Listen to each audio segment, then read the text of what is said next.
1.5 million. We broke the record. Conflicting reports, but I'm hearing the highest gate they'd ever done here was 1.8 million, and the Rolling Stones or Elton John or one of those guys held it. Fight of the night was Stout versus Krause. KO of the night was Sean Jordan, and submission of the night is James Krause. So Sean wins 50,000, Krause wins 100,000. Congratulations, and Stout gets 50,000. A couple of things here. Roy Nelson broke a UFC record tonight. 437 significant strikes absorbed without being knocked out. It's a new UFC record. Mir and Joey Beltran have been hit more as heavyweights, but knocked out. Roy does not get knocked out. And James Krause's Krause's sub at 447 of the third round is the second latest sub in a 3-round UFC fight night. So congratulations. You're rich and you got a stat. Who's first? Well, James, obviously that's it's kind of like a life-changing win, first of all. Life-changing money that you just found out about. Can you kind of take us through? So hope he passes the drug test. You take us through how things went for you and how you were able to stay on him late like that? Yeah, I mean, it was just, it was part of the game plan. Really, we just wanted to go out and put good pressure at range at him, throw some crazy stuff, be exciting. I love to fight for the fans. I'm not out here to get the decisions and stuff like that. I want to go out and I want people to want to watch me, and I hope I accomplished that tonight. I think I did. But yeah, that was the plan. Just be unpredictable and really just pressure. You knew the stats on him coming in, though, that he's just is a guy that doesn't get finished. So, did that factor into your game plan at all, especially given that you took the fight, late notice like this, and it's UFC debut, jitters, all that kind of stuff? Yeah, I actually I felt great. I felt like I belonged here. Even in Canada, I kind of got booed or whatever. That's fine. I felt like I belong here. It's been a long road for me to get here, and I think it was just one of those nights for me where I was just on. I don't think anybody could have took this from me tonight. But yeah, I knew Sam was going to be really tough to finish. That's why in the first one, when I dropped him with the knee, I didn't really go crazy on him. He's just such a tough dude. I just wanted to keep playing it, and man, I did not want to go to decision here. I did not. So when I got a hold of his neck, I just it was for my life. And real quick for Sean, obviously this is different than the last time you came up here, quite a bit. Absolutely. It's nice to come out and actually compete and put on a good show for the Canadian fans. I'm happy to be here, and it was fun. Is there a way that you can prepare for a guy like Pat, or was it just, we're just going to go out there and sling and somebody's going to get knocked down? I mean, is there a way to game plan for him? You know what? I did my camp at American Top Team, and they have a bunch of guys out there that are real good strikers as well. So I had time to prepare, and had coaches really help me with game planning for him. Pat's dangerous, so you have to respect that and come at him and push him harder. Mm-hmm. Obviously, you guys shared a moment, right before the fight, and you shared a moment after the fight as well. Can you let us, clue us in on what you guys talked about before and right after? Pat and I are friends. We're from the same area, so we've known each other for a long time. But it's business. We come in here to work, and it's our job to put on a performance and compete. So we were just, talking a little bit, nothing important. And then, Dana, I was just wondering, your thoughts on the main event, maybe how you scored it, and it was a split, obviously, so there's going to be some controversy behind it. But there is and there isn't. I mean, I just saw Rashad in the back. Fight could have gone either way. I mean, if they said Dan won, I wouldn't have been shocked either. You know what I mean? It was just one of those fights that was so close, it could have gone either way. And can you talk about, the significance, obviously, for Rashad in this? Because, as we talked about earlier this week, he loses 3 straight. That's probably it. He's not going to fight for a title probably ever again, as you said. But yeah, I mean, I was talking to him back there. Tonight was a good night for Rashad because Rashad needed to get his head back in the game, physically, mentally, emotionally, everything. Obviously, he looked good physically. He's in the best shape I've ever seen him in. He came out and he fought a tough guy in Dan Henderson who can turn a fight with one punch. Rashad got hurt with a jab by Dan Henderson. That's how hard he hits.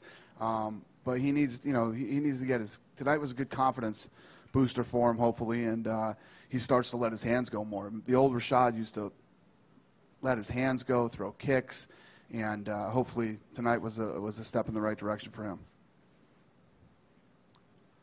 This question's for Stipe. First off, congrats on the win. You look good out there today. Just thinking, where do you think this puts you now in the heavyweight division rankings? I don't know. Just ready to fight when they tell me. So. Well, you guys are the one that decide that. So, but I'll just take a shot. Mark Hunt was ranked number 10. He probably drops out of the 10 spot, and Stipe comes in at 10 or 9 or something like that, probably. Just a shot in the dark. And another one for Stipe. Did you have any kind of a special Croatian meal, maybe 2 days out before the fight or anything? Yeah, some sarma and javapi. Can't go wrong there. Felt great. Thanks, Stipe. Dana, you were pretty vocal on Twitter about the decision in the Tyrone Woodley and Jake Shields fight, Right. which was a strange scoring sequence, wasn't it? I thought it was. First of all, definitely not fight of the night, right? And yeah, I thought it was. I had Woodley winning 2 of those rounds, easily 2 of those rounds, and I barely gave Jake the second round. It was a bad fight all around, and an even worse decision. And also another phenomenal women's fight, very technical, obviously a lot of it on the ground. Congratulations to Alexis. What did you think of Rosie Sexton, and what do you think of the prospects, perhaps, of her being on what's rumoured to be perhaps a card in Manchester later in the autumn? Yeah, no, I thought it was a good fight, and every time the women fight, it's never boring. I don't know. I'm sure it's possible. Joe? Questions for Roy. It's not often that a guy who doesn't emerge victorious in the co-main event is actually up on the dais. Just want to know what's going on through your mind right now, and talk about your performance. You know what? I'm just really disappointed. I just really wanted to give the fans, 110%.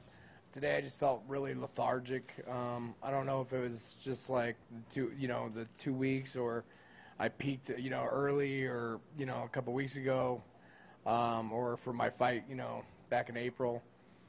So I just felt slow, lethargic. Nothing takes, from Stipe. I just hopefully next time, I'll have a little bit more time to, prepare for whoever I'm fighting.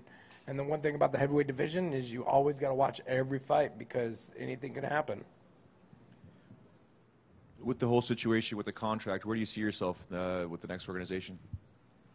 I go where the fans want me, wherever, Dana and Lorenzo want me to be with the UFC, then, hey, then I'll be knocking on Cain Velasquez's door, or whoever the champ is, when I'm knocking on it. Your comments, Dana? Yeah, I mean, I said to you guys the other day when I talked to you guys, I respect Roy. Roy has a great chin, hits hard, has great wrestling, great jiu-jitsu. He was a man about this contract. Like I told you guys the other day, his contract was up in July. We asked for an extension. He said no. He doesn't have to say yes. His contract's up. It's up. We got to get him a fight before the contract's over. We did. He stepped up. He took the fight. And do Roy and I always see eye to eye? No, we don't. But we made an offer to Roy, and we'll sit down and talk to him again after this.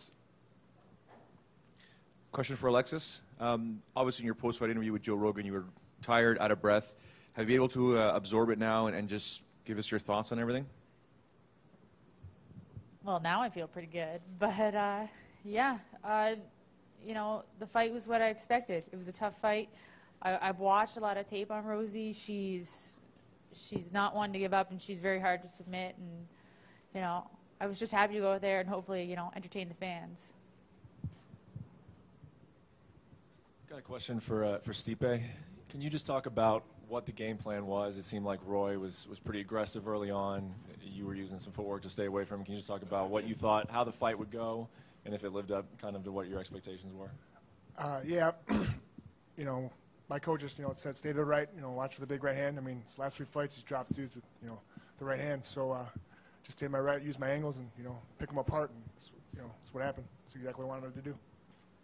When you're preparing for Roy, is there, a lot of us kind of just say that you got to watch for the right hand, and that's about it. Can you talk about your camp and your mentality? Was it just the right hand you were looking for, or what were you specifically thinking about when you were fighting Roy? Well, with Roy, he's well-rounded everywhere. I mean, he's Brazilian, black belt. I mean, he's good against the cage, clinching. He throws bombs. He knocks people out. I mean, he's got 12 knockouts. I mean, the guy's doing something right.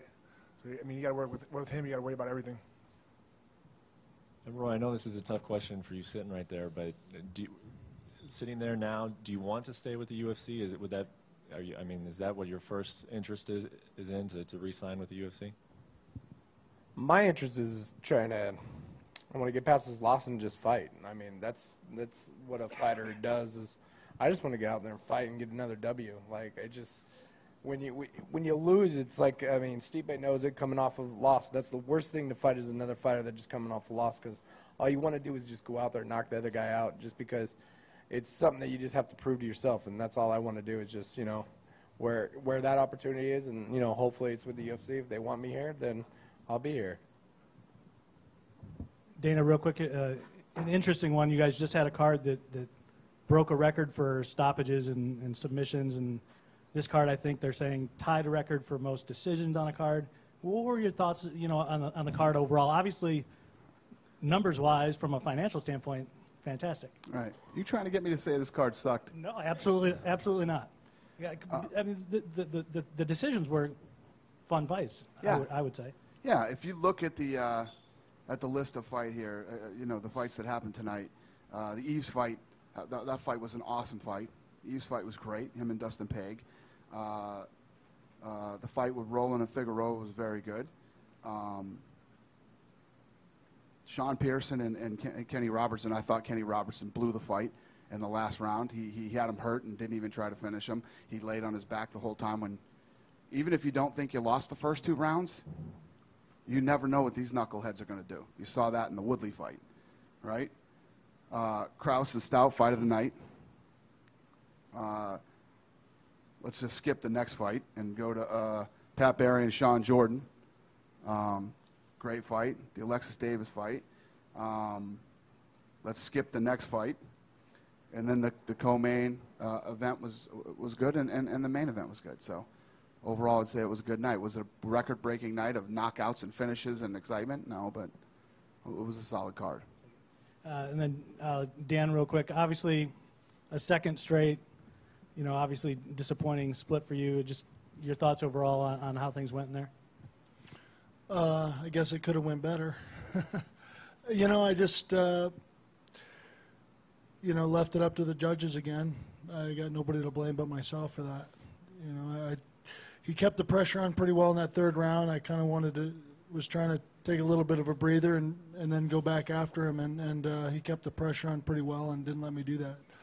He wasn't able to take you down, though, at all. So did that surprise you, or did you plan to not be able to be taken down by him? Well, I've wrestled before, too. Obviously. So, I expected him to have a tough time taking me down, yeah. And if I'm patient, it's a lot harder to take me down. If I'm trying to knock your head off real hard, it's a little bit easier sometimes. So I tried to be a little more patient. Because of that reason, I knew he'd be trying to take me down. He did about what I expected him to do with that. I knew he was going to not run the whole time. I knew he was going to stand and bang with me too. He wasn't going to be afraid of that, but yet try and take me down quite a bit to be on the safer side. And as you said afterwards, that's a lot different from the Machida fight, which you told me on Thursday. You asked me, was that even a fight? Well, not a whole lot happened in that fight, and it's it wasn't even comparable. I'm happy that Rashad stood there and he fought me tonight. He did a great job. Another one for Stipe. Do you think that you had a big layoff there 9 months after the Struve loss? Do you think that helped you with the team at Strong Style to come up with a better training camp and get yourself better in shape and work on your striking and ground game more? Yeah, I mean, no one likes losing, and makes you hungry after you lose. You want it more. So, my coaches, we sat back and looked at what we needed to work on, and that's what we did. Did they help with the game plan we talked a little bit earlier? But can you go over your game plan that your team brought together for this fight? Yeah, I mean, just stay in my right, keep my hands up, watching for his big overhand right, and get him against the cage, try to take him down, but, just keep working, constantly on him. Thanks. Question is for Dan. At this age, I'm sure it's virtually impossible to try and cut down to 185. Is that something you'd still look at? Yeah, I'd consider it. I mean, I don't feel weak or overpowered at 205. But yeah, I would consider it. I weighed in at 204 today, and I didn't miss a meal. Based on the 3 rounds with Rashad, I'm assuming you're fairly injury-free. How quick do you want to get back in there? I'd like to, I got a couple trips planned with my kids this summer, so I'd like to at least have a summer this year and then get back in there before the end of the year. Question for Yves Jabouin. Many of us were talking about the strategy you had. We thought potentially you're going to stand and bang with the guy, and you decided, I think it was Eamon in your corner saying you got to get that first takedown. Was that specific in that fight? We definitely wanted to mix it up, not only keep it standing, because he's a great striker as well. He's got dangerous hands. So the plan was to mix it up, to fight on the inside and score the takedowns. Unbelievable how many submissions that kid got out of tonight. Great. Question for Rashad. Congratulations on the victory, Rashad. How satisfied are you with the performance, and how far have you got to go to get back to what you were talking about, getting the sugar back in the Rashad? Well, Dan Henderson's a very tough opponent. He's he takes a hell of a punch and he gives a hell of a punch. But coming off of 2 losses, it takes a little bit of hit on your confidence and just trying to work back and mentally to get your game where you want to, get your timing down, believing in your shots, believing in your punches and stuff like that. This wasn't my best performance by far, but it's something to start from. Who would you like to fight next? It really doesn't matter, to be honest. I mean, there's the way the light heavyweight division is now. There's a lot of guys, coming in new. Gegard Mousasi, and there's a lot of guys that are pretty tough. So it doesn't really matter to me who I fight next. Could I just ask a question of Alexis, as well? How did you find the atmosphere tonight? Were you nervous going into it? And are you glad you're finally on this stage? And what do you want to produce on this stage? And have you got what it takes to beat Ronda Rousey down the line? Of course I was nervous. This is UFC. This is as big as it gets. So, I tried to play it pretty cool, but the nerves still get to you. And do I have what it takes? It's up to everybody else to say, would I take a shot? I'd take it tomorrow if it was offered to me. So, I just got to wait and see what's going to happen. Question for Rashad. Just at the end of the fight, obviously such a close fight. What's going through your mind at that point where just a loss at that point, that's suddenly 3 in a row, and you're on a completely different career path at this point? What are you thinking right before those scores are read? Well, whenever it goes to the judge's decision, you never know how it's going to be. I've been on the good side of that, and I've been on the bad side of that. So you just kind of hope that, when the scores are read, that you did enough to win the fight. But you never know. You never know how somebody sees the fight going, and there's so many ways that somebody can judge a fight. So it's nerve-wracking, to say the least. But I was just more or less thinking, whenever you lose a fight and you put so much hard work into it, it's really disappointing. That's the hurtful part more than anything. Finding yourself in your career again, that may be something that's more of an afterthought. But for me, when I lose a fight like that, it's more or less like, man, I just wasted 10 weeks. And one just for Yves regarding the knee you took. Obviously, we can see the effects of it, but just how badly you were hurt when you took the knee, and if you guys spoke to the official after the fight where it looked to be an illegal knee. I believe that it was an illegal knee. I think it made a hell of a difference in the 3rd round. It took me some time to get back from that knee, and I pushed through and I was able to get out and come back on top. But it was definitely a big factor in the third round for me. Rashad,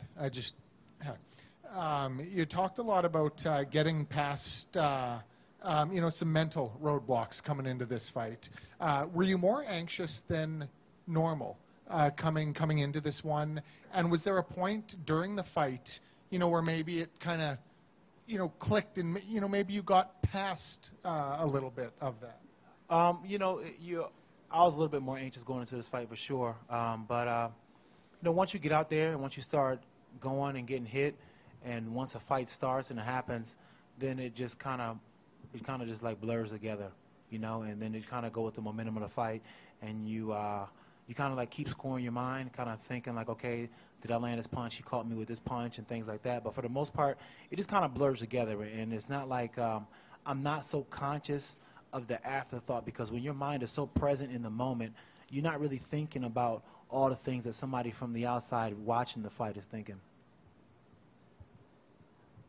Rashad, continue with the conversation we had a couple of days ago. Now that you've won at 205, push away the whole 185 talk? Well, I mean, the thing is, like, 205 is my home, and if an opportunity comes at me at 185, and it's a good opportunity, but for the most part, I feel good at 205, and I can't. It's hard for me to leave 205 weight class. I would love to get a shot at John Jones again. I would love to get back to where I was and where I can be. As far as going out there and just being spectacular every single fight. But it's the landscaping has changed. It's not like it's pretty tough, man. It's pretty tough. You have a lot of guys in here, and a lot of guys that are very talented, bringing different techniques. And, it's a different landscape. So I got to make some adjustments to my game if I'm going to be dominant. I know you're probably going to say both, but I want to ask you, if you had a preference, would you rather fight for the title or get a rematch with John Jones? Should Jones perhaps lose to Alexander? I'd rather just fight and just win my next fight, and we'll see what happens after that. One thing at a time. With the thing about with the media and everything like that, I just want to go in here and just enjoy competing and enjoy each and every single opportunity I get to fight against anybody. There's a lot of up-and-coming guys that are pretty tough, and got to mix it up in here, with the same, we've been fighting each other for a while with the same guys, same game of the fighters, so we got some new fighters in there, and we'll see if they mix it up in there, see if they can sustain and be a top like we were for a while. But I just want to just fight and just enjoy myself doing it, and whatever happens after that happens after that. Dana, if I can follow up on one of the tweets that you sent out there that, this fight sucked. Is that more on the fighters or on the officials for not potentially breaking them up or standing them up? I mean, do you have an opinion on that? I think, no. Actually, now that you say that, I want to, Yves Levine did a great job tonight in that Woodley Shields fight. I like guys who, when they start clinching on the fence and that's exactly what they're going to start doing again, you break it up and you let the guys fight. Let them try to fight and win. No, the fight that I tweeted about sucked. It was a shitty fight. Sucked all the life right out of that place. I almost went home. Dana, how was Winnipeg as a host overall? It was great. Anytime we come to Canada, it's just such a great country, and everybody here is so nice, and every city is clean, and the hotels are. I love this country, just not in the winter. Alexis, I was just wondering are you thinking back to your first night here in Winnipeg 6 years ago during your MMA debut, and how is it different now? Well, really, I haven't thought too much of it right now. I've been just trying to, keep focused at the task at hand. But it does bring back, a lot of memories, and it has come full circle, making my debut here. But really, I love fighting in Canada, and I haven't for so long. And it always feels like I'm coming back home no matter where I am. So, I'm just happy to be here. We'll take two more questions, if there are two more questions. Roy, I noticed earlier when Dana was talking about your contract situation, you were shaking your head. Roy doesn't agree with me? That's fucking weird. No, as far as I know, I was told, fight, and I'm here to, save 161. Gave the crowd, exactly what they wanted to see, and went out and try to, do my best with, with the time that I had. It seemed like after the fight, you wanted to say something there. Oh yeah, no, I just wanted to, tell the fans that I appreciate them, and hey, I went out and gave 110%, and that's what I do every time. And I'm glad that, hey, me and Stipe, could help save the card, because the card went to crap. Because, the apparently 3 million and record breaking, it actually happened.